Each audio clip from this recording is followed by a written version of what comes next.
San Juan capítulo 3, versículo 16.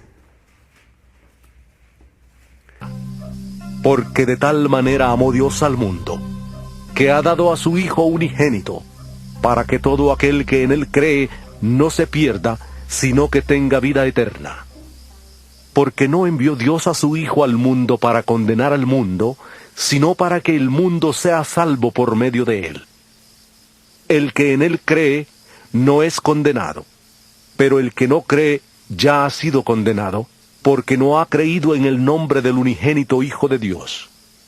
Y esta es la condenación: la luz vino al mundo, pero los hombres amaron más las tinieblas que la luz, porque sus obras eran malas. Porque todo aquel que hace lo malo detesta la luz y no viene a la luz, para que sus obras no sean puestas al descubierto. Pero el que practica la verdad viene a la luz, para que se ponga de manifiesto que sus obras son hechas en Dios. Después de esto, vino Jesús con sus discípulos a tierras de Judea, y estuvo allí con ellos y bautizaba. También Juan bautizaba en Enón, junto a Salim, porque había allí muchas aguas. Y la gente llegaba y se bautizaba, pues aún no habían encarcelado a Juan.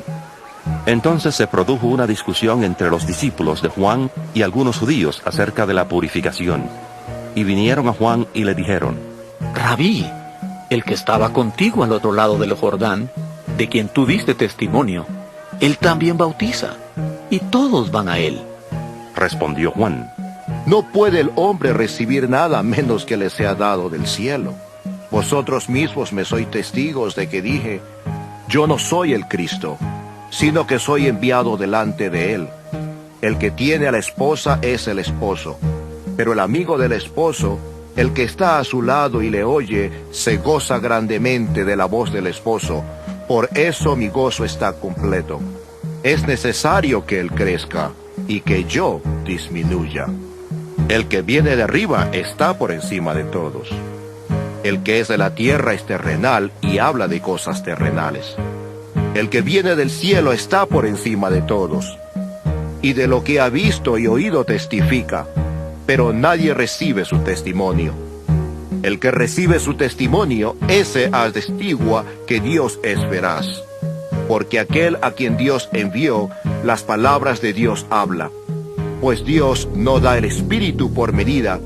El Padre ama al Hijo, y ha entregado todas las cosas en su mano. El que cree en el Hijo tiene vida eterna, pero el que se niega a creer en el Hijo no verá la vida, sino que la ira de Dios está sobre él. Hermano, el domingo pasado habíamos compartido San Juan capítulo 3 sobre un hombre que vino a Jesús de noche para preguntarle acerca de... Bueno, realmente él vino para decirle para reconocer que tú vienes de Dios, porque las señales que haces, solamente alguien que viene de Dios puede hacerla. Entonces, un hombre como Nicodemo, que era un fariseo principal entre los judíos, estaba reconociendo que realmente Jesús venía de Dios. Y decía que sabemos, significa que los otros también estaban entendiendo lo mismo. Y así empiezan ellos a tener una charla y Jesús de entrada le dice: mira, señor Nicodemo, te voy a decir una cosa, vamos a ir al grano, ¿no? El que no nació de nuevo no puede ver el reino de Dios. El que no deja este corazón, esta manera que está viviendo, este sistema en que está ahora, y no cambia por el sistema que Dios estableció, no podrá ser parte del reino de Dios, no podrá ver el reino de Dios. Y eso extraña a muchos, ¿no? Y después le dio una serie de explicaciones de cómo uno podía nacer de nuevo, de cómo podía ser. Y esto le pareció un poco raro a Nicodemo. ¿Esta cosa cómo puede ser? Entonces, ¿cuál fue una de las palabras que Jesús le dijo? ¿Eres tú maestro de Israel y no sabes estas cosas? ¿Cómo puede ser que un maestro que enseña la palabra no pueda comprender muy bien lo que Jesús le está hablando? Porque ya ellos estaban cargados de doctrinas y filosofías humanas que debilitaban la fe en Dios, la palabra en Dios. Eso es lo que hace. Claro, hoy en día hay muchos maestros, especialistas en palabra, en Biblia, entendidos en palabra, pero ¿qué han hecho? Han leudado esa palabra. Entonces ha hecho que esa palabra se infle y se convierta en un montón de doctrinas que es difícil comprender la realidad. Entonces, ¿qué es lo que Jesucristo vino a hacer? Vino a quitar esa levadura de esas doctrinas para enseñarle al pueblo de la manera pura. Pan sin levadura. Jesús representaba el pan sin levadura, sin contaminación, sin veneno, pura. Por eso cuando oía la gente su enseñanza, se maravillaba y se sorprendía. Era increíble esto. Después le muestra, ¿no?, esta palabra que está aquí en capítulo 3, versículo 14. Y como Moisés levantó la serpiente en el desierto, así es necesario que el Hijo del Hombre sea levantado para que todo aquel que en él cree no se pierda, mas tenga vida eterna. Le da la comparación con lo que Moisés hizo en el desierto. ¿Y por qué causa Moisés había preparado una serpiente en el desierto? Ya habíamos compartido el domingo. ¿Qué representa la serpiente para los israelitas que en ese tiempo ya habían escuchado acerca de lo que pasó en el huerto de Edén, cuando Dios les dio la potestad sobre todas las cosas, sobre el jardín, y les permitió que podían disfrutar todo lo que había, pero les prohibió que comieran del árbol de la ciencia del bien y del mal. Pero en ese momento, ¿quién aparece? La serpiente astuta, mete el engaño en el corazón de Eva, hace que ellos caigan por medio de la mentira, engañándoles, haciéndoles pensar que serían como Dios. Y eso trae, ¿qué cosa en el hombre? Trae la maldición. ¿Qué es la maldición? El rechazo de Dios hacia sus vidas. Eso es la maldición.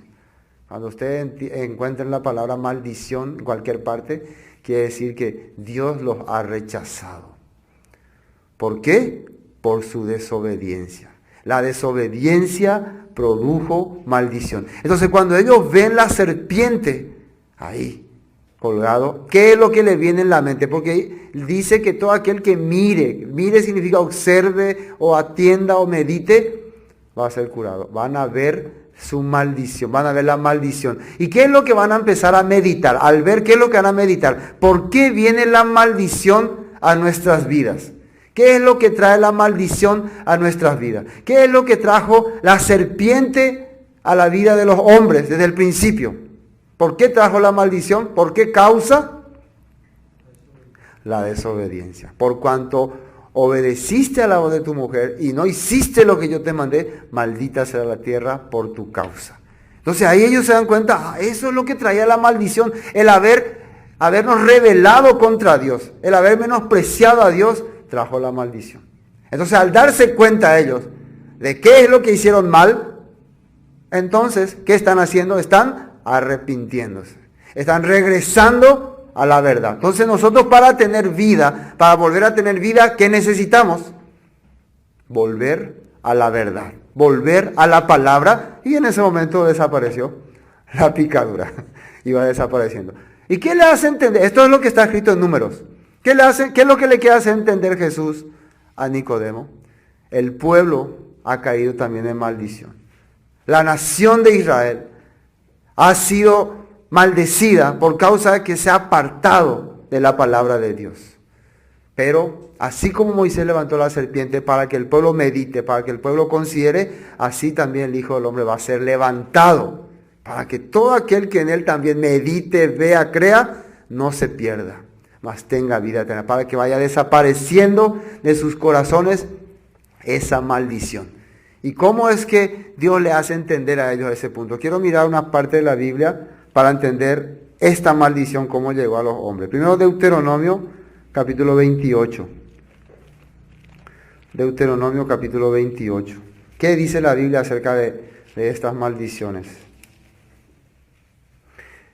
El versículo 1 dice, 28:1. Acontecerá que si oyeres atentamente la voz de Jehová tu Dios para guardar y poner por obra todos sus mandamientos que yo te prescribo hoy, también Jehová tu Dios te exaltará sobre todas las naciones de la tierra. Versículo 2 dice, vendrán sobre ti todas estas bendiciones y te alcanzarán si oyeres la voz de Jehová tu Dios. Ahora el versículo 15. Versículo 15. Deuteronomio 28, 15. Pero acontecerá si no oyeres la voz de Jehová tu Dios para procurar cumplir todos sus mandamientos y sus estatutos que yo te intimo hoy, que vendrán sobre ti todas estas maldiciones y te alcanzarán. Maldito serás tú en la ciudad y maldito en el campo. Y empieza ahí una larga lista de maldiciones. Por ejemplo, versículo 20, vamos a ver. Vamos a saltar un poquito. Y Jehová enviará contra ti la maldición, quebranto y asombro en todo cuanto pusieres mano e hicieres hasta que seas destruido y perezcas pronto a causa de la maldad de tus obras, por las cuales me habrás dejado. Esto está hablando en futuro, todavía no hicieron, pero ya les estaba anunciando. Ahora saben ustedes por qué los profetas, cuando le hablaba al pueblo, les exhortaba mucho, ustedes van a recibir tremenda maldición. ¿De dónde ellos se basaban para decirle eso al pueblo? De lo que está escrito aquí. Esto se va a cumplir. Dios es fiel, va a cumplir lo que ha dicho. Si oyes mi voz, bendito serás. Pero si no oyes mi voz, si rechazas mis estatutos, así está escrito que ocurrirá, que sucederá contigo. Quiero leer otro versículo, Jeremías 29, 18, palabra de los profetas. Jeremías 29, 18. Fíjense lo que dice acá. Carta de Jeremías a los cautivos, a los que fueron llevados. Los perseguiré con espada, con hambre y con pestilencia, y los daré por escarnio a todos los reinos de la tierra, por maldición, y por espanto, y por burla, y por afrenta para todas las naciones entre las cuales los he arrojado. Y versículo 19, por cuanto no oyeron mis palabras, dice Jehová, que les envié por mi siervo los profetas, desde temprano y sin cesar, y no habéis escuchado, dice Jehová. ¿Por qué causa va a venir? Y la pregunta, ¿vino o no vino sobre el pueblo de Israel estas cosas? Vino. Fueron esparcidos, creo que terriblemente le han acontecido cosas. Porque no han querido oír. Han venido los profetas, no han querido oír. No han querido escuchar. Entonces maldición cayó sobre ellos. Maldición vino sobre ellos. Todo este tiempo ellos estaban viviendo perseguidos, esparcidos, eran menospreciados, se burlaban de él, todas las naciones. ¿Cuál era la causa? ¿Quién sabe cuál es la causa? No quisieron oír la palabra. ¿Será que esa causa actualmente prevalece? ¿Prevalece actualmente también? Aunque se está hablando, no quiero oír, no quiero oír. Pero la gente que quiere recibir, yo quiero bendición, yo quiero que Dios me bendiga. Vamos a ver un poco el libro de Daniel, capítulo 9. Un profeta ya en el cautiverio descubrió el estado en que se encontraban los israelitas. Daniel capítulo 9, versículo 11. Vamos a leer el versículo 8. Esto estaba diciendo Daniel mientras oraba, ¿no? Y fíjense lo que él dice. Él está ahora reconociendo por qué su pueblo está ahora sufriendo, por qué está viviendo en cautiverio, está viviendo en confusión. ¿Por qué? Él está reconociendo, él está entendiendo eso. Fíjense lo que dice acá. Daniel capítulo 9, versículo 8. Oh Jehová, nuestra es la confusión de rostro de nuestros reyes, de nuestros príncipes y nuestros padres, porque contra ti pecamos. Y la palabra pecamos quiere decir transgredimos tus leyes. Eso quiere decir. De Jehová nuestro Dios es el tener misericordia y el perdonar, aunque contra Él nos hemos rebelado. Aunque Dios tiene el poder para perdonar, para dar la gracia, pero ellos que han hecho se han opuesto a Dios. Versículo 10, y no obedecimos a la voz de Jehová nuestro Dios para andar en sus leyes, que Él puso delante de nosotros por medio de sus siervos los profetas. Todo Israel traspasó tu ley, apartándose para no obedecer tu voz, por lo cual ha caído sobre nosotros, ¿qué cosa? La maldición y el juramento que está escrito en la ley de Moisés, siervo de Dios, porque contra él pecamos. ¿Se dan cuenta lo que Daniel está diciendo? ¿Por qué vino estas maldiciones sobre nosotros? ¿Por qué nos llegó esta confusión, no entender nada? ¿Por qué llegó todas estas cosas? Porque no quisimos hacer lo que los profetas nos dijeron, lo que en la ley de Moisés estaba escrito. Así estaba la situación del pueblo de Israel, con este corazón. Pero, ¿qué pasó en el tiempo de Juan? Vamos a volver a... ¿Qué es lo que Jesús le está queriendo hacer entender a ellos? Y entonces, y como Moisés, versículo 14, levantó la serpiente en el desierto, así es necesario que el Hijo del Hombre sea levantado, para que todo aquel que en él cree no se pierda, mas tenga vida eterna. ¿Para qué tenía que ser levantado Jesucristo en el madero, en la cruz? ¿Qué es lo que tenía que hacer Jesús ahí? ¿Qué es lo que el pueblo que observara eso tenía que ver? Tenía que ver que todas estas maldiciones estaban siendo traspasadas a Jesús. Él estaba recibiendo. Ahora la pregunta es, si vos no entendés por qué Jesús está en la cruz, no vas a entender el valor de su muerte. Si vos no podés discernir en la Escritura qué es lo que está haciendo Él ahí, vas a decir, no, Jesús murió por mi pecado y punto, ya soy libre. Pero cuando vos podés mirar, meditar, así hacer lo mismo que hacían los israelitas en el desierto, vas a entender, yo he vivido transgrediendo las palabras de Dios. Yo he vivido siendo maldito delante de Dios. Por eso Él está ahora muriendo por mí. Así vas a entender. Entonces, ¿qué corazón vas a entender después de haber entendido eso?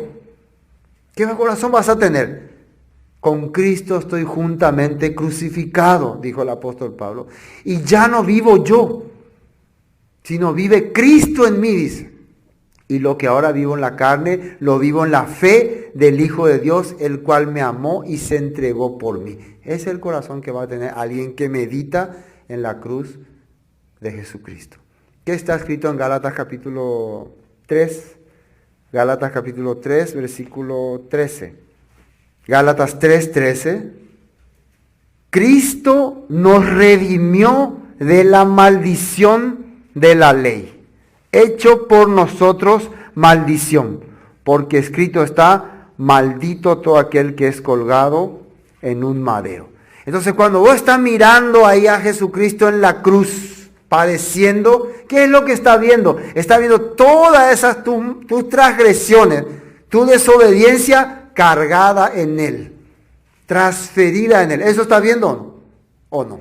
Eso estamos viendo. ¿Y qué es lo que está entendiendo entonces? Entonces yo, por ser una persona rebelde contra Dios, me venían esas maldiciones, pero Dios ahora está haciendo estas cosas. La causa es lo que continúa en el siguiente versículo. La causa. ¿Por qué causa Jesús está haciendo esto? ¿Por qué causa Dios está permitiendo que su Hijo esté recibiendo todas nuestras culpas, todas nuestras cargas, todas nuestras maldiciones? Y ahí dice, versículo 16, porque de tal manera amó Dios al mundo. Así está escrito, porque Dios amaba. ¿A quién Dios sale en la Biblia que amaba con todo su corazón? A su esposa. ¿Cómo era el estado? ¿Cómo era la característica de su esposa? Rebelde, acajatá, sin vergüenza, terrible, pero Dios le amaba. ¿Y cuántas cartas cuántas escrituras van a ver acerca del amor de Dios hacia su iglesia, hacia su pueblo Israel, hacia su esposa amada? Entonces, ¿qué es lo que nosotros estamos viendo acá? Estamos viendo la manifestación de Dios hacia su pueblo, hacia su iglesia, hacia sus escogidos, como estaba escrito en las profecías. El caso de Oseas con Gomer. Gomer representando al pueblo de Israel. Dios amando a su pueblo. Y muchas partes muestra estas cosas, que tomaríamos mucho tiempo si estaríamos observándonos. Todas las partes en el libro de Isaías, cuando habla regocíjate o estéril, la que no daba a luz. Así hablan. Dios entonces está viendo el corazón de su pueblo y le está amando. Está amando. Por eso está entregando, está recibiendo sus maldiciones. ¿Me entienden, no? Entonces, porque de tal manera amó Dios al mundo que ha dado a su Hijo unigénito para que todo aquel que en Él cree no se pierda, mas tenga vida eterna. Todo aquel que en Él cree. Entonces, esto es importante. Vos podés decir, sí, yo creo. ¿Qué es lo que creíste? ¿Creíste que ya no tenés más pecado y podés ahora vivir con adulterio, fornicación? ¿Eso es lo que creíste? Cuando Gomer va y rescata a su esposa, Oseas va y rescata a su esposa, de ahí de la esclavitud, de ahí de la miseria. ¿Qué entiende Gomer acerca de su esposo? Este hombre me ama de verdad. Este hombre realmente tiene interés por mí. Los demás hombres me han menospreciado, me han maltratado. Pero a pesar de la cosa que yo le hice, él viene y me rescata, paga precio por mí. ¿Qué entiende en ese momento la esposa Gomer? Él realmente me ama. Entonces conquista su corazón. Agarra su corazón. Y desde ese momento ella quiere ser su esposa amada también. ¿Me entiendo o no? Eso es lo que significa todo aquel que en Él cree. Y ahí se produce el cambio. Ahí se produce la transformación. El nuevo ser. Ya no es más la Gomer de antes. Dios ganó, ganó su corazón. Para que tenga vida eterna. ¿Por qué vida eterna? Porque Dios es eterno. Él tiene eternidad. Al unirnos con Él, nosotros nos hacemos eternos también. Versículo 17. Porque no envió Dios a su Hijo al mundo para condenar al mundo, sino para que el mundo sea salvo por Él. El que en Él cree, y otra vez ya entendimos que es creer en Él, ¿no? El que en Él cree no es condenado, pero el que no cree ya ha sido condenado porque no ha creído en el nombre del unigénito Hijo de Dios. Cuando sale aquí unigénito, único quiere decir, ¿no?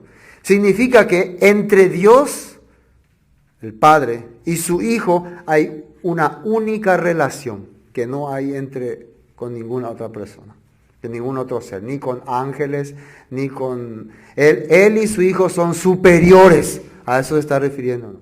En eso es unigénito. Por eso la superioridad de Jesús está manifestando en nuestra vida. Entonces, el que no ha creído en el nombre del unigénito Hijo de Dios, ese es condenado. ¿Y qué significa el nombre del unigénito Hijo de Dios? ¿Cuál es su nombre que se le ha puesto a Jesús? Jesús Cristo, o en hebreo, ¿cómo es? Yeshua HaMashiach. Jesucristo. ¿Qué significa Jesús? ¿Qué decía el ángel que le dijo? ¿Qué significaba? Él salvará a su pueblo de sus pecados. Entonces, cuando vos crees en el nombre de Jesús, ¿qué es lo que está entendiendo? Primero, atienda muy bien, yo soy su pueblo. ¿Qué ha recibido su pueblo por causa de que no ha obedecido a sus palabras? ¿Qué ha recibido? Maldición. ¿Está bien, no? Yo, siendo su pueblo, he desobedecido. He recibido la maldición. Porque ¿quién es lo que ha desobedecido la voz de Dios? El pueblo de Dios, su pueblo Israel. Entonces yo soy su pueblo, he recibido la maldición, pero Él vino para llevar esa maldición. Vino para acá. Por eso Él salvará a su pueblo. A los que no son su pueblo no les va a salvar. A su pueblo. Entonces, antes de que esa salvación llegue a mí, yo tengo que entender, ¿soy o no soy su pueblo? ¿Quiero o no quiero ser parte de su pueblo? ¿Quiero pertenecer a este pueblo o no? No, yo no tengo nada que ver con Israel. Yo no sé nada de Israel. A mí no me importa Israel. Ojalá que se destruyan todos. Yo soy otra nación. No tengo nada que ver con su pueblo, entonces. Porque Él salvará a su pueblo de sus pecados. Y si analizamos esa palabra, ¿quién es su pueblo? Y vamos a observar otra vez el Antiguo Testamento y nos va a mencionar, su pueblo es Israel. Entonces, pero pastor, una pregunta, si su pueblo es Israel, Israel está allá en el oriente y yo estoy acá en Paraguay. ¿Qué es lo que dijo que iba a ocurrir con su pueblo por causa de haber transgredido sus leyes? ¿Qué dijo Dios que iba a hacer? Los iba a esparcir en todas partes de la nación, en todos los rincones. Y después, Éxodo capítulo 30, si se volvían a mí, desde cualquier lugar donde esté, desde ahí los iba a volver a llamar. Desde ahí los iba a hablar. Los iba a traer al desierto, dice, en océano, para ganar su corazón. Los iba a volver a rescatar. No importa dónde esté, en los últimos confines. Y yo estoy convencido de que eso está haciendo Jesús. Nos está buscando en los últimos confines para rescatarnos, para hacernos entender, son mi pueblo, son mis ovejas perdidas que se habían esparcido, que se habían descarriado. ¿Me entienden? Por eso el que en él cree no es condenado, pero el que no cree ya ha sido condenado porque no ha creído en el nombre del unigénito Hijo de Dios. Bueno, ya ahí entendimos qué significa el nombre. Jesús, Salvador de su pueblo. Entonces, creer en su nombre quiere decir, yo soy su pueblo por causa de que desobedecí sus mandatos, sus leyes, caí en maldición, pero Él vino para cargar mis maldiciones. Esa maldición, Cristo nos redimió de esa maldición de la ley, hecha por nosotros maldición. Entonces ahí yo puedo entender, yo creo en su nombre, yo he creído en su nombre. Amén. Y esta es la condenación, versículo 19, que la luz vino al mundo y los hombres amaron más las tinieblas que la luz, porque sus obras eran malas. Acá explica qué es lo que le va a condenar, y atiendan muy bien, analicemos bien este punto. ¿Qué es lo que va a hacer que una persona sea condenada? ¿Qué es lo que le va a traer la condenación en su vida? Dice aquí, esta es la condenación. La luz vino al mundo. La luz, en la Biblia dice Jesús, dijo, yo soy la luz. El que me sigue no andará en tinieblas. Pero ¿cómo podemos saber que Él es la luz? ¿Cómo podemos distinguir la luz? Y ya hablamos muchas veces, ¿no? Comparando la lámpara. La Biblia dice que lámpara a mis pies son tu palabra y lumbrera a mi camino. Entonces, una lámpara, para que tenga realmente función o validez, ¿qué tiene que estar haciendo? Tiene que alumbrarlo. Si esta lámpara no alumbra, ¿sirve para algo? No funciona. Cuando la lámpara está en un lugar oscuro, en un lugar de tiniebla, donde no hay nada, donde no hay luz, y se enciende, ¿qué cosa nos motiva? ¿Qué hace nuestra vida? Cuando vemos así, se prende una luz, en medio de una total oscuridad, y se enciende una luz, ¿qué hace? ¿Qué queremos hacer? Queremos seguir. ¡Allá hay luz! ¡Allá hay luz! Y ahí nos vamos, por ejemplo, nos quedamos en un vacío, en un desierto. Y vemos allá una luz. Queremos ir hasta ahí, ¿no? Porque si entendemos que donde está la luz, debe haber vida. Entonces, eso es lo que la palabra de Dios nos está queriendo enseñar.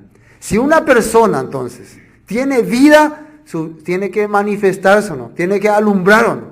Entonces, para que tenga esa luz, tiene que tener a Cristo en su corazón. ¿Y qué es lo que hace que Cristo en mi corazón me alumbre? ¿Qué? Por ejemplo, si yo digo, tengo a Cristo en mi corazón, ¿qué hace que se alumbre? ¿Qué cosa hace que yo brille? El estilo de vida que llevo. La manera que me comporto, la manera que hablo, la manera que reacciono. Ahí se ve si tengo o no tengo luz. No puede una persona jactarse y decir, tengo la luz de Cristo. Y es un orgulloso, altanero, menospreciador de la palabra, menospreciador de su prójimo. No, ese no tiene luz. Ese tiene la lámpara, pero no alumbra. Es como la virgen insensata. Solamente se jacta por tener la lámpara, pero no alumbra, no sirve para nada. Entonces, aunque tenga una lámpara que no alumbre, ¿cómo va a ser su camino? Con tropiezo, va a caer, va a caer, va a caer. Así va a ser. Así que observen, ¿por qué muchas personas que lastimosamente hacen entender de que tienen a Jesús, tienen a Dios en su corazón, pero siempre están tropezando y cayendo? La luz no está en su vida. Acá que dice, y esta es la condenación, que la luz vino al mundo. ¿Qué significa? La manera en que puedes vivir tu vida delante de Dios vino al mundo. Jesucristo no solamente vino para redimir tus pecados. Ese era el paso principal. Limpiarte de todos tus pecados, limpiarte de toda tu condenación, librarte de la muerte por medio de la gracia. Y después, ¿a qué hacer? Después mostrarte cómo tienes que vivir. ¿Qué está escrito en San Juan capítulo 8? En el caso de la mujer adúltera. ¿Ninguno te condenó? Le preguntó Jesús. Ella dijo, ninguno, Señor. Después, ¿qué le dijo Jesús? Ni yo te condeno. Vete y no transgredas más los mandamientos de Dios. Bueno, ella dice, bueno, no voy a más transgredir, y se va. Seguidamente, después de ese versículo que está escrito, yo soy la luz. Así está escrito, ¿no? Yo soy la manera que puedes hacer para no transgredir más los mandamientos de Dios. El que me sigue no andará en tiniebla. Tiniebla representa estar fuera de palabra de Dios. El que camina detrás de mí no va a transgredir los mandatos de Dios. Eso significa. Eso es. Entonces el que me sigue no andará en tinieblas. Vivirá la manera en que tiene que caminar. Entonces por eso, ¿qué dice acá que es la condenación? Que la manera de que podían vivir vino a este mundo, pero el mundo ¿qué hizo? Y los hombres amaron más las tinieblas que la luz, dice. ¿Y por qué? Amaron más. Amar quiere decir entregarse, someterse, sujetarse. Eso quiere decir amar. ¿Me entienden, no? Entonces cuando nosotros vemos acá que dice que los hombres amaron más la tiniebla, ellos prefirieron entregarse a lo contrario a Dios, a lo contrario a la palabra. Prefirieron darle más cabida a las cosas que son contrarias a la palabra que a la palabra de Dios. No es simplemente que tropezaron. Alguna persona dice, sí, pero cualquiera se equivoca, cualquiera falla, cualquiera... Así dicen algunos, ¿no? Pero no se refiere a eso. Sino realmente dieron todo su corazón por las cosas que no son de Dios. Amaron este mundo, como sale en San Juan, en primera de Juan, ¿no? No améis al mundo ni las cosas que están en el mundo. Si alguno ama al mundo y las cosas que hay en el mundo, el amor del Padre no está en él. Así está escrito. Y bueno, ¿qué dice acá? Los hombres, no, la palabra me hace difícil. No, ¿cuál asunto? ¿Cuál? Allí tú estás en 10. Entonces... Oye, deja tante cosas, a seguir tante más, como le agrada al corazón, va a seguir, a amar más las tinieblas que la luz. ¿Y por qué dice acá? ¿Qué dice ahí después de la coma? Porque sus obras eran malas, obras. Entiendan muy bien acá lo que dice. ¿Qué entendemos por obras? Una persona que se sacia con el pecado, se divierte, se siente bien pecando, y vos le querés mostrar la manera de no vivir más así, ¿qué va a hacer? No me agrada, no me gusta. Entonces rechaza la luz, ¿no?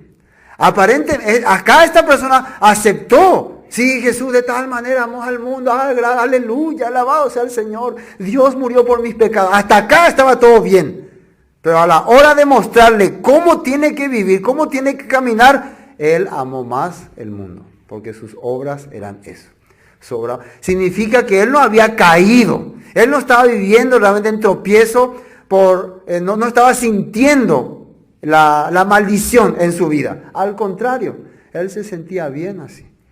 Él se sentía feliz con esa maldición. ¿Será que una persona que tiene maldición puede decir que está feliz? Estoy feliz con la maldición que Dios me ha dado. No, pero hay unos que sí se sienten bien. Bueno. Versículo 20, porque todo aquel que hace lo malo, y una vez más, todo aquel que hace lo malo, ¿qué significa? La persona que rechaza la palabra, la persona que aborrece las cosas de Dios. Cuando vos le querés hablar algo de Dios, algo de la Biblia, no, te hace nada en tu ser, yo no quiero oír estas cosas, no me agrada, no tengo tiempo, estoy muy ocupado. Todo aquel que hace lo malo, aborrece la luz. Y ahora entendemos qué es la luz. ¿Qué es la luz? Lo que la palabra tiene que mostrar en tu vida. No es simplemente la palabra, ¿no? Para nosotros la palabra. Lo que la palabra tiene que mostrar. ¿Qué es una lámpara encendida? ¿Qué entienden por una lámpara encendida? Una lámpara es un artefacto que tiene que hacer luz.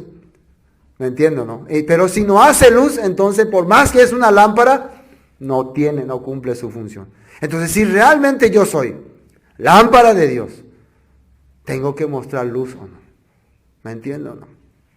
Todo aquel que hace lo malo aborrece la luz. Bueno, hacer lo malo, ¿qué es? Rechazar las cosas de Dios. Vivir haciendo cosas que están prohibidas en la palabra de Dios. Cosas que le desagrada a Dios. Eso es hacer lo malo. Y por eso aborrezco la luz. Porque como yo estoy viviendo haciendo lo malo, yo voy a poder estar en esa clase de lugar. Si yo estoy teniendo ese tipo de corazón. Si yo estoy teniendo ese tipo de deseo de pecar, de hacer las cosas, cuando estoy en un lugar donde vamos a hablar de la palabra, vamos a vivir una vida diferente, vamos a dejar de caminar de esta manera, ay, no, me voy a querer alejar de ahí o no, no voy a querer estar en ese lugar, no voy a cuadrar en ese lugar. Eso es lo que significa así. Bueno, sigamos para terminar esta parte. Dice, aborrece la luz y no viene a la luz para que sus obras no sean reprendidas. Dice, no quiere venir al lugar donde se está caminando diferente. No quiere andar en lugar donde se está haciendo lo contrario a su vida, porque no quiere que sus obras malas y sucias sean reprendidas. Mas el que practica la verdad, y fíjense lo que dice ahí, practica la verdad, no solamente sabe la verdad. ¿Sí o no? Hay muchos que saben la verdad, ¿o no? Soy capo hoy. Yo sé todo luego la Biblia. ¿Qué es lo que me vas a enseñarme a vos? Yo aprendí todo. Hasta ahí podemos estar todos en el mismo nivel, ¿sí o no? Porque uno puede empezar a leer la Biblia, leer, y vas a ver todo lo que está en la Biblia. ¿Cuánto tiempo te puede tomar leer la Biblia de Génesis hasta Apocalipsis? Una semana te puede tomar con tranquilidad, Y si quieres leer en 2 días, puedes leer todo rápido, sin parar. Entonces puedes saber todo lo que está escrito. Pero acá que dice, mas el que practica la verdad viene a la luz para que sea manifiesto que sus obras son hechas en Dios. Entonces el que estudia, aprende y vive lo que dice la Biblia, no puede estar en lugares apartados. No puede andar solitariamente por ahí escondido, sino quiere estar en comunión. Quiere que sus obras sean manifiestas, que son de Dios. Así está mostrando la Biblia. Esto estaba Dios explicándole a este señor Nicodemo. Me imagino cómo habrá quedado Nicodemo después de haber escuchado todas estas cosas. Habrá quedado maravillado, ha quedado sorprendido. Después dice, después de esto vino Jesús con sus discípulos a la tierra de Judea y estuvo allí con ellos y bautizaba. Y acá una vez más el libro de Juan está queriendo mostrar algo profético. Jesús yendo a Judea y convirtiendo. Bautizaba quiere decir convertir. Estaba convirtiendo a las personas. ¿Y a qué le estaba convirtiendo? ¿En qué le estaba convirtiendo a ellos? ¿Qué creen ustedes? Dejen ya todas las costumbres judías, dejen ya todas las costumbres israelíes y conviértanse a mi nueva religión, No. Nosotros pensaríamos así. ¿Qué estaba haciendo Jesús al bautizarle a las personas? O sus discípulos eran los que bautizaban.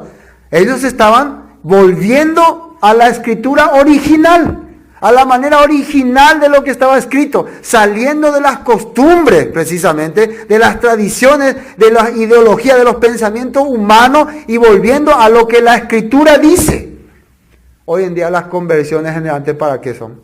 Precisamente al revés. Dejá ya esas cosas que estaban en el pasado de la Biblia. Dejá ya esas que esos son para la antigüedad. Ahora hace lo nuevo. ¿Y cuál sería lo nuevo? Y ya está bajo la gracia, y ya empiezan a darte un montón de reglas, montón de estatutos, montón de doctrinas que no sabemos ni de dónde han salido, pero si investigamos profundamente, sí vamos a ver de dónde han salido. Pero muchos ni no entienden, ni no conocen. Es lo mismo que una persona que vive en una religión tradicional y vos le preguntas, ¿y por qué ustedes hacen eso? No, porque mis padres me enseñaron, mis abuelos me enseñaron y yo voy a seguir la misma manera. Igual, las religiones que dicen ya que se han apartado de lo tradicional, tienen también muchas cosas que ni saben de dónde vienen, ni por qué hacen, ni por qué practican, pero así la han enseñado. Precisamente de eso Jesús venía a sacarles a muchas personas. Y eso nosotros ya hemos estudiado de todas esas costumbres y tradiciones que tenían los israelitas, que venían cargando, venían trayendo, por causa de haber desobedecido la palabra de Dios. Entonces venían convirtiéndose realmente a la manera de Dios en Judá.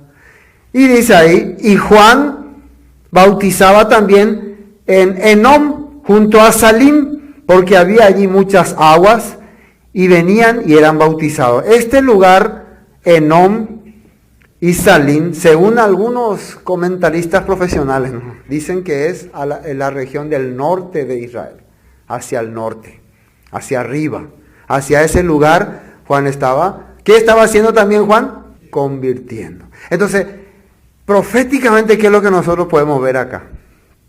Las dos casas volviendo a la verdad, volviendo a la palabra original, uniéndose otra vez. ¿Me entienden? Las dos casas, tanto Judá como Israel, estaban regresando al pacto que se había menospreciado, que se había quebrantado, regresando. Juan es un libro profético. A medida que vamos leyendo, vamos a ir entendiendo qué es lo que Dios nos quiere mostrar. El versículo 25. Entonces hubo discusión entre los discípulos de Juan y los judíos acerca de la purificación. Y vinieron a Juan y le dijeron: Rabí, mira que el que estaba contigo al otro lado del Jordán, de quien tú diste testimonio, bautiza y todos vienen a él. Ustedes ya quedó claro lo que significa bautizar. Bautizar es convertir, hacerle a las personas retornar a la verdad. Pero acá, ¿qué es lo que empezó a crear discusión entre los discípulos? ¿Qué es lo que empezaron a tener un poco de incomodidad? ¿Qué es lo que le causó incomodidad? Especialmente a los discípulos de Juan Bautista. Que ellos estaban observando que la gente estaba siguiendo más a Jesús y le estaba abandonando a él. ¿Cómo? Vos sos el que le presentaste, vos sos el que le diste testimonio, el que hiciste el gente, el que le pusiste como gran siervo, y ahora todo, él te está traicionando. Es un traidor. Generalmente los grandes líderes, ¿cómo piensan? Cuando su discípulo empieza a levantarse y a ser mucha gente a seguirle, le llama traidor, ¿o no? Se enoja, ¿o no? Yo soy tu pastor, yo te hice pastor, tenés que respetarme, tenés que seguirme. Así hacen creer, ¿no? El mundo así enseña, el mundo así transmite. Pero fíjense que acá Juan lo que va a decir. Aunque viene este celo de parte de los discípulos, Juan, ¿cómo les responde? Versículo 27. Respondió Juan y dijo: no puede el hombre recibir nada si no le fuera dado del cielo. Atiendan muy bien esto. No puede el hombre recibir nada si no le fuere dado del cielo. ¿Qué es lo que Dios le dio a Jesús? ¿Qué es lo que Jesús tenía para que las personas le sigan? ¿Se acuerdan que él dijo que Juan el Bautista dijo: yo bautizo con agua para arrepentimiento? Dice, ¿qué significa? Yo les presento la palabra para que ustedes regresen a la palabra. Pero el que viene detrás de mí, él os bautizará con Espíritu Santo y fuego. Él les va a hacer que la palabra se cumpla en sus corazones, que la palabra funcione en sus corazones, que la palabra tenga vida en sus corazones. ¿Eso de dónde viene? Viene del cielo. ¿Entienden? Yo puedo transmitirle a ustedes lo que está escrito. Yo puedo decirle lo que dice la Biblia, ¿no? Hasta ahí es mi función. Pero el que la palabra se cumpla en sus corazones, se cumpla en sus vidas, eso viene de Dios. Viene únicamente de Dios. Ese es el poder que Dios tiene. Por eso yo no me puedo llamar Sheola dueño de sus vidas. Yo soy líder de sus vidas. Yo soy dependen de mí. No. No es así. No puede cambiar ninguna persona a través de un hombre. Sí o sí tiene que ser manifestación del poder de Dios. No puede ser poder humano. Hoy en día, lastimosamente, los líderes se han considerado como dioses. Como que ellos tienen el poder de cambiar la vida de una persona. Yo tengo ese poder. El Espíritu de Dios está sobre mí. Mirá a mis obras, mirá mis frutos, mirá mis manifestaciones, mirá mi grandeza, mirá todo lo que hay a mi alrededor. Entonces, ¿quiénes son los que tienen el poder? Ellos son. ¿Dónde está entonces el poder de Dios? Ellos no quieren menguar. ¿Qué dice Juan el Bautista acá?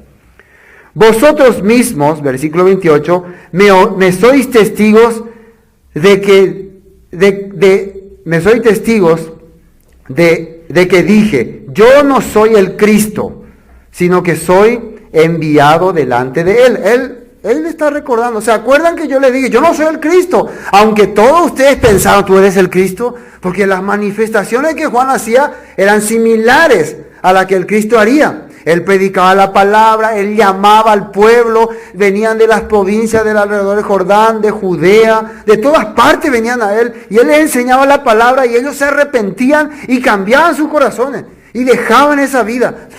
Es casi igual. Pero él decía, yo no soy el Cristo. ¿Qué te falta para ser Cristo? ¿Qué le faltaba a él para ser Cristo?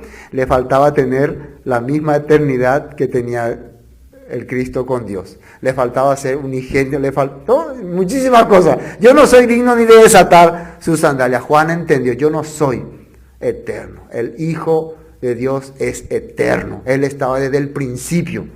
Por eso yo no tengo sus cualidades. Así estaba explicando. Versículo 29. El que tiene la esposa es el esposo, mas el amigo del esposo que está a su lado y oye se goza grandemente de la voz del esposo. Así pues, mi gozo está cumplido. Es necesario que él crezca, pero que yo mengüe. Y muchas personas piensan, cuando nosotros compartimos así, entonces la labor del pastor, del predicador, ¿no es importante?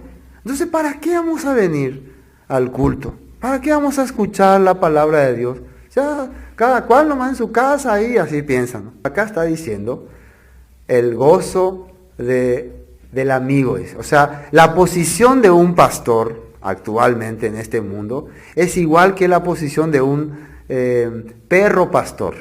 ¿Saben ustedes el perro pastor? ¿Cuál es la característica del perro pastor? ¿Qué hace el perro pastor? El perro pastor cuida las ovejas del pastor. ¿Pero para qué cuida? ¿Con qué objetivo cuida? ¿Para él? ¿Han visto a un perro que voy a cuidar estas ovejas para mí, todas para mí? No.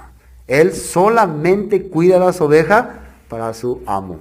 Él, ¿a quién le es fiel? A su amo. ¿Y ustedes han visto a alguien más fiel que un perro pastor? Fieles son. Ellos su vida van a dar por las ovejas. Aunque mueran ahí, si viene un lobo, ellos van a pelear y van a morir ahí. Pero ellos, ¿qué ganan? ¿Qué es lo que le da el pastor? ¿Le paga mucho dinero? ¿Le hace grande iglesia? ¿Le da grandes hoteles? ¿Grandes vehículos? ¿Qué le da al perro pastor, su pastor? Para que esté feliz. Comida nomás. Comida y le llama y juega ahí con él. Está con él y comparte con él. ¿Y eso le hace feliz o no? Qué raro, qué poca cosa, ¿no? Qué poco, qué poco salario, ¿no? Ese debería de ser nuestra función. Pero ustedes ven, los pastores de hoy quieren apoderarse de las cosas de la oveja, de su lana, quieren sacarle el jugo. Eso hacen hoy en día los pastores. Se aprovechan de las personas, miran como su propiedad. No, coache miembro, coache iglesia, she apela pastor, she la mandaba.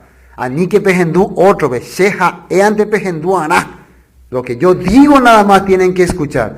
Yo soy lo que tengo la verdad y yo le hablo a ustedes con la verdad. Eso hacen hoy en día los pastores. Se ponen como dueños de la verdad. Quieren atraer la voz de las personas hacia su personalidad. Pero ¿qué dice la Biblia que Juan Bautista hacía? Es necesario que Él, el Mesías, el Cristo, el verdadero pastor de vuestras almas, crezca, pero que yo mengüe, yo vaya desapareciendo. A medida que una persona va compartiendo más la palabra de Dios con las personas, el nombre de quién tiene que ir quedándose más en la vida de ellos. ¿El nombre de esa persona o el nombre de Jesucristo? ¿Sí? La enseñanza de Jesucristo. Lo que Jesucristo transmitió a su pueblo, eso es lo que el representante de Jesucristo tiene que ir dejando en el corazón de las personas. A modo de que las personas vayan creyendo más en la enseñanza de Jesús. ¿Y qué fue lo que Jesús enseñó? La escritura que su padre le dio, lo que su padre le dejó. Por eso el apóstol Pablo decía, yo no enseñé nada que no esté escrito en los libros de los profetas, en los salmos. Yo no enseñé nada, no he ido en contra de la escritura. Todo lo que la palabra de Dios decía, yo mencionaba. Esa es la función de un pastor. ¿Se habrán quedado callados los discípulos de Juan o no? Ya ¿qué podían decir más? Yo mismo puedo decir quién soy. Solamente soy una voz nomás, un anunciador. Él es el Salvador de vuestras almas, es su verdadero pastor, su verdadero guía. Así Dios está mostrando. Versículo 31. Miren lo que Juan dice sobre él. El que de arriba viene es sobre todos.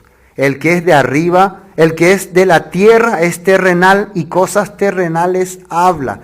El que viene del cielo es sobre todo. Esto es muy importante. En aquel tiempo existían muchos líderes, muchos maestros de la Escritura. Pero generalmente ellos, después de haberse contaminado con la enseñanza del mundo, con la enseñanza de todas las tradiciones que habían recibido, ¿qué es lo que le transmitía a las personas? Cosas terrenales, ritos terrenales, maneras terrenales, forma humana de servir aparentemente a Dios, pero realmente para servir a su denominación, congregación o grupo. Eso es lo que Juan está haciendo entender. Pero el que viene de arriba, cuando se refiere a que viene de arriba, está haciendo una, ¿cómo se puede decir? Una comparación también con Moisés cuando estuvo en el monte Sinaí. ¿Se acuerdan que Moisés estuvo en el monte Sinaí y después él descendió? ¿Con qué cosa descendió? Con 2 tablas. Esas tablas, ¿quién le dio? Dios. Por eso esa era la autoridad que Moisés estaba presentando ante los israelitas.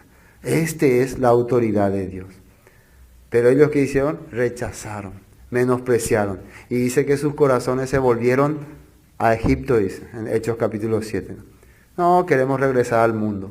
La autoridad de Dios habían rechazado. ¿Qué es lo que Jesús entonces traía también al pueblo? Traía algo que venía de arriba, es la misma Escritura. Hermanos, el terrenal habla cosas terrenales. El mundo, mi obra, yo fundé tanta iglesia, yo prediqué en tanta parte, gracias a mí mucha gente recibió la salvación, abrí una escuela. Puras cosas terrenales que la gente le impacta. Yo le sané a esta persona, le reviví a esta persona, yo profeticé, yo hablé en lengua, yo. Todas las cosas terrenales. Habla. Pero el que viene de arriba, habla cosas de arriba. Jesucristo, ¿qué vino a traer al pueblo? La palabra de Dios pura que venía del cielo. Amén. Entonces, una persona que es del cielo no va a hablar cosas terrenales. Va a hablar cosas del cielo. ¿Qué son cosas del cielo? La Escritura, la palabra. ¿Por qué hoy en día se cansa la persona de la palabra? Está pegado a la tierra. Bueno. Versículo 32, y lo que vio y oyó esto testifica y nadie recibe su testimonio. El que recibe su testimonio, este atestigua que Dios es veraz. Claro, cuando vos podés recibir la palabra del que vino de arriba, podés decir, Dios es verdadero, Dios existe. Pero cuando vos recibís las cosas terrenales, alguien te habla de cosas terrenales, de logros humanos, ¿cómo puede darle gloria a Dios? ¿Cómo puede manifestar el poder de Dios? No puede, no hay manera, no hay forma. Después, versículo 34, versículo 34, porque el que Dios envió, las palabras de Dios habla, pues Dios no da el Espíritu por medida. El que Dios envió, ¿qué cosa habla? Una vez más, nosotros también muchas veces, hoy vamos a escuchar la palabra de Dios, ¿no? Le llamamos a cualquier comentario que se haga. La palabra de Dios es cuando estamos leyendo la Escritura. En ese momento estamos hablando la palabra de Dios. Los demás son comentarios. Pero fíjense ustedes que siempre las personas, ¿qué cosa atienden más? Los comentarios. Se quedó ese comentario y eso grabado. 2 horas de prédica, palabra, pura palabra.